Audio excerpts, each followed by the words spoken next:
अस्सलाम वालेकुम and welcome to another video. यार इस वीडियो में ना will be talking about all the expenses जो आपको ऑस्ट्रेलिया आने में लग सकते हैं और लगेंगे, जो मुझे पर्सनली सारे एक्सपेंसेस मिला के लगे थे। सो उनमें आई गेस उतना ही होता है जितना मेरे एक्सपेंसेस हुए थे। बट उसका ये सीन है कि जब आप आओगे ना तो एक चीज़ जो डिफ़र करेगी ना वो होगी, आप जो मेजर डिफरेंस होगा वो यही होगा कि आपकी यूनिवर्सिटी की फ़ी कितनी है, राइट। तो starting with the number one step is choosing your consultant. यार देखो, कंसल्टेंट चूज़ करते वक्त ना सबसे पहले आपने ये बात ध्यान में रखनी है कि रिगार्डलेस द फ़ी कि क्या फ़ी है, वो सस्ता है महंगा है जो भी है, आपने सिर्फ ये बात याद रखनी है कि जो आपका कंसल्टेंट है ना वो यूनिवर्सिटी के साथ एफिलिएटेड हो, सही है, और उसके रजिस्टर्ड कंसल्टेंट में हो। लेट से पहले तो आपने यूनिवर्सिटीज़ देखनी है ना कि आप कौन कौन सी यूनिवर्सिटीज़ में जाओगे, राइट। तो आपने क्या करना है, यूनिवर्सिटी देखनी है एंड देन उसके रजिस्टर्ड एजेंट्स में जाना है। अब उसका क्या फ़ायदा होता है, देखो मोस्टली जो जीटीई होती है ना वो कंसल्टेंट अगर रजिस्टर्ड होगा ना तो आपकी वो जीटीई नहीं करते हैं, राइट। वो मतलब प्रूफ मांगना वो वाला स्टफ़ नहीं करते हैं। तो मेरा ये हुआ था कि जैसे ही मुझे ऑफ़र लेटर आया था अनकंडीशनल, तो कंडीशनल में ये हुआ था कि मैंने सिर्फ अपनी जो सैलरी स्लिप्स थी सिर्फ वो प्रोवाइड करनी थी, उसके अलावा आई वॉज़ ऑल गुड, ठीक है। तो कंसल्टेंट हमेशा वाइजली चूज़ करना। जहाँ तक मेरे कंसल्टेंट की बात है तो it was times consultant Zamzama, sir Jamal की ब्रांच थी वो। बहुत स्मूथ प्रोसेस किया था। ये कोई शाउट आउट वगैरह नहीं है कि मैंने कोई शाउट आउट दे रहा हूँ, शाउट आउट एक सेंस में दे भी रहा हूँ, लेकिन वहाँ पे जो था ना टाइम्स कंसल्टेंट में, इट वाज अमेजिंग एक्सपीरियंस।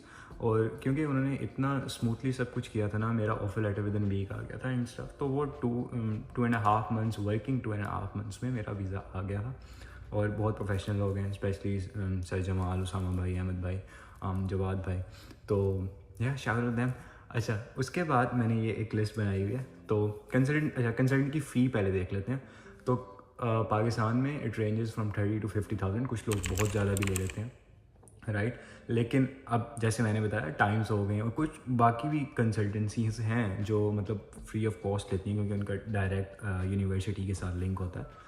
तो आप डिसाइड कर लो, लेकिन पहले रजिस्टर्ड एजेंट के पास जाओ एंड देन डिसाइड करो कि आपने कौन सा एजेंट सेलेक्ट करना है। क्योंकि मेरे साथ इससे पहले टाइम से पहले मैंने एक कंसल्टेंट चूज़ किया था और मुझे मतलब स्कैम हो गया था मेरे साथ, right. Now next thing is your university fee, which is like the major cost है। तो यूनिवर्सिटी फ़ी का क्या सीन है कि अगर आप लेवल 1 यूनिवर्सिटी में आ रहे हो तो आपको पे करनी होती है, एवरेज मैं ले रहा हूँ स्कॉलरशिप के बाद, $12,000 to $14,000। तो $12,000 to $14,000 आपने लेनी है फ़ी, लेकिन चलो हम इसको एवरेज रख देते हैं। तो आपकी यूनिवर्सिटी फ़ी हो गई $13,000। और मैं ये रेकमेंड भी नहीं करूँगा कि आप कॉलेजेस वगैरह में जाएँ क्योंकि वीज़ा रेशो बहुत गंदी है कॉलेजेस की। तो कोशिश करें कि लेवल 1 यूनिवर्सिटी चूज़ करें। एंड जो फ़ी है, जो मीडियम फ़ी है, जो एवरेज फ़ी है sorry, that is around $13,000।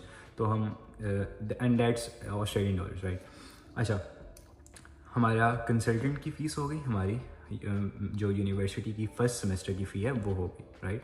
And मैंने मेंशन नहीं किया लेकिन ये फर्स्ट सेमेस्टर की फ़ी है। तो पर ईयर अगर 13,000 को देखें स्कॉलरशिप के बाद, so it will be around $26,000 per year, right.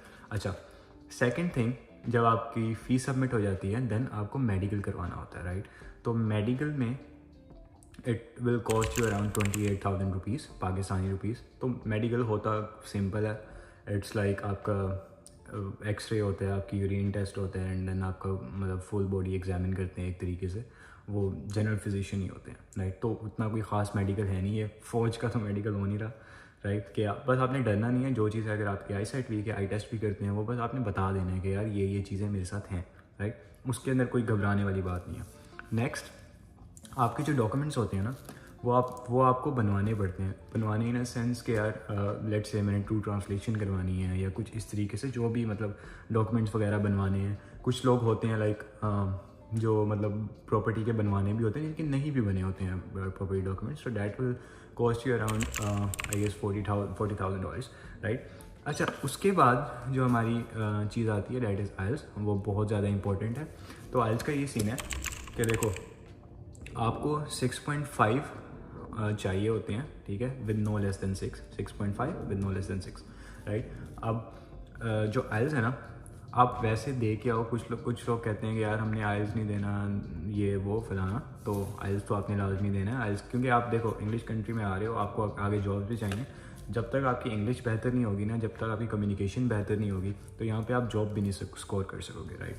And then जब आपका आइल्स हो जाएगा, उसके बाद मेडिकल के बाद आप या अच्छा ये होता है कि आप मेडिकल के बाद भी दे सकते हो, और ये भी होता है कि आप वीज़ा फाइल करने के बाद मेडिकल भी दे सकते हो एंड बायोमेट्रिक भी दे सकते हो। तो the next thing is biometric फ़िलहाल I guess it's in Lahore, Karachi, Islamabad. जब मैं अप्लाई कर रहा था तो लाहौर इस्लामाबाद की डेट्स बहुत आगे की मिल रही थी, सो मैंने कराची में दिया था अपना बायोमेट्रिक।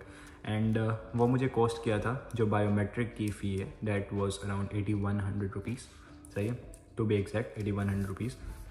अच्छा, इस चक्कर में ना देखो फिर आपके ट्रैवलिंग के खर्चे भी होते हैं, तो वो ये होता है कि आपको फिर जितना भी आएगा आपका ट्रैवलिंग का एंड देन जो भी आपके इधर उधर खर्चे होंगे that will cost you around 30,000 rupees. मतलब अगर मैं कराची या लाहौर से नहीं हूँ तो मैं जाऊँगा, वो ट्रैवलिंग के सारे खर्चे होंगे, फिर खाने पीने रहने के खर्चे, तो वो आपके 30,000 बन जाएंगे। अगर आप नहीं वैसे भी कराची, लाहौर, इस्लामाबाद से हो तो फिर आप ये खर्चे एक्सक्लूड कर सकते हो, 30,000 रुपीज़ आपके नहीं लगेंगे, राइट। अच्छा, द नेक्स्ट थिंग इज़ कि आप जब आपका देखो आपने फ़ीस सबमिट करवा दी, आपको वीज़ा फ़ाइल कर दिया, आपका बायोमेट्रिक एंड देन मेडिकल हो चुका है, हर चीज़ हो चुकी है, फिर आपका होपफुली इंशाल्लाह वीज़ा आ जाएगा।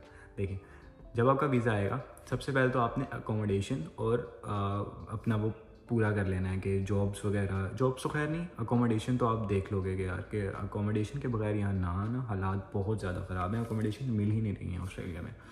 ब्रिस्बेन में भी बिल्कुल, मतलब होंगी, लेकिन अगर मिल भी रही हैं तो वो बहुत कॉस्टली हैं। तो कोशिश करना है किसी दोस्त की तरफ या किसी जानने वाले को कह देना, और वो भी जो एतमाद करता हो, ये ना आप एयरपोर्ट पे आओ और वो कहे नंबर ही ऑफ है, सही है, तो अकोमोडेशन अपनी देख के आना, ठीक है। इसको हम एक्सपेंस में तो कर नहीं सकते क्योंकि आप जब आओगे तभी आपने रेंट वगैरह देना है, तो कोशिश करो कि ऐसे ही टिकट मत करवा लो। तो मैं अगले एक्सपेंस पे आ रहा था, वो है टिकट, राइट। तो टिकट की जो कॉस्ट है ना यार, बहुत अनप्रडिक्टेबल है, ठीक है। जैसे मेरा दोस्त है शजीब, तो जब वो आया था उसने टिकट अपनी हफ्ता डेढ़ पहले करवाई होगी, ठीक है, वीक, हाँ ठीक है, 1 वीक लगा था उसे, सही है। तो उसने जब करवाई थी और उसको मिली थी कराची से, that was around 6 lakh Pakistani rupees, ठीक है। तो वो 6 लाख आपने दिमाग में रखना है कि अगर आप जल्दी करवाओगे, राइट। अगर मैं अपनी बात करूँ तो मुझे जो टिकट पड़ी थी that was around 3 lakh Pakistani rupees, तो आपने वो 3 लाख रुपीज़ आपका वो आ गया, पाकिस्तानी रुपीज़ आपके टिकट की कॉस्ट आ गई, राइट। अच्छा, अब नेक्स्ट थिंग, जब आपका सब कुछ हो चुका है तो ऑब्वियसली आप नए कंट्री में आ रहे हो, आपको शॉपिंग करनी है। शॉपिंग क्या क्या करनी है, क्या क्या चीज़ें डालनी है, वो मैं इस वीडियो में नहीं बात करूँगा, और वो उसके ऊपर एक डिटेल वीडियो बनाऊँगा। लेकिन जो आपको शॉपिंग की कॉस्ट आपको पड़ेगी ना ओवरऑल, तो वो आपको 1.5 लाख रुपीज़ पड़ेगी, सही है। तो 1.5 लाख रुपए आपको वो पड़ेंगे, और ये सब टोटल होके जो भी कॉस्ट बनेगी वो आई गेस मैं यहाँ पे कहीं डाल दूँगा कि कितनी कॉस्ट बन रही है, सही है। तो वो ऑन एन एवरेज मुझे लग रहा है कि ये अराउंड 40-45 पड़ ही जाएगी, राइट। अच्छा, अब आप सोच रहे हो कि यार एक्सपेंसेस ख़त्म हो गए हैं, लेकिन ऐसा नहीं है। जो आपको चीज़ चाहिए जब आप वीज़ा फाइल करोगे, ठीक है, और यूनिवर्सिटी कुछ डिमांड करती हैं, that is your bank statement, ठीक है। तो जो बैंक स्टेटमेंट है, डिपेंडिंग अपॉन योर यूनिवर्सिटी फ़ी, ठीक है, तो अगर लेट्स से $13,000 का एवरेज है, तो वो आपको कॉस्ट करेगी बैंक स्टेटमेंट पाकिस्तानी रुपीज़ में, अब डॉलर भी बढ़ चुका है, तो 8 मिलियन आप रखें, ठीक है, 8 मिलियन पाकिस्तानी रुपीज़ के आपको बैंक स्टेटमेंट शो करवानी है। अच्छा, अब होता क्या है पाकिस्तान में कि कुछ लोग आपको बैंक स्टेटमेंट दे भी देते हैं, राइट, कि यार ये लो पैसे, एंड देन आपको कुछ ना कुछ उनको देना होता है, जो भी परसेंटेज होती है, तो उस परसेंटेज की कॉस्ट भी आपने दिमाग में रखनी है। अगर नहीं तो ठीक है, आपको 8 मिलियन पाकिस्तानी रुपीज़ अपने बैंक अकाउंट में शो करवाने हैं। अब अगर $13,000 आपकी फ़ी है, क्योंकि वो डॉलर रेट वेरी करता है, तो ये वाले सारे एक्सपेंसेस काउंट होंगे उसके अंदर, एंड देन आप जो अपना टोटल है वो कर सकते हो, राइट। तो this was it for this video. तो जो भी एक्सपेंस होंगे वो मैंने ऑलरेडी मेंशन कर दिए होंगे यहाँ पे कि कितना टोटल कॉस्ट बन रही है। और नेक्स्ट वीडियो में I will be talking about other different things कि कैसे पैकिंग क्या क्या करनी है एंड स्टफ लाइक दैट, और यहाँ पे आके TFN ABN कैसे बनवाने। तो टिल देन टेक केयर, अल्लाह हाफिज़।